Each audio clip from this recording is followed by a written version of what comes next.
We know this is a uptrend moving market and it's breaking the structure of market right now. So it's a normal move. We always observe when market is a bullish in a direction.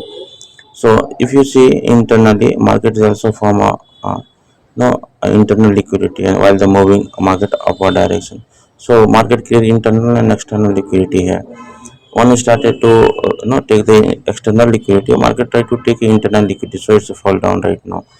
So in this way, once is market create internal liquidity in a distribution way, so market try to collect all the internal liquidity and come at the same bottom level where the market previously started to move upward direction. So it's a fall up to here.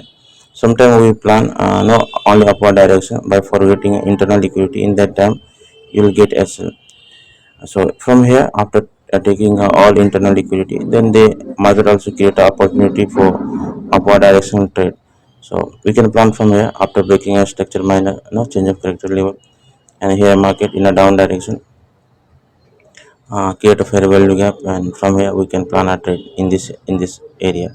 So we have to always remember internal and external liquidity and market shift while planning any trade. So that's a logic behind the trade, and in this area it's a impulsive move, and market this create the opportunity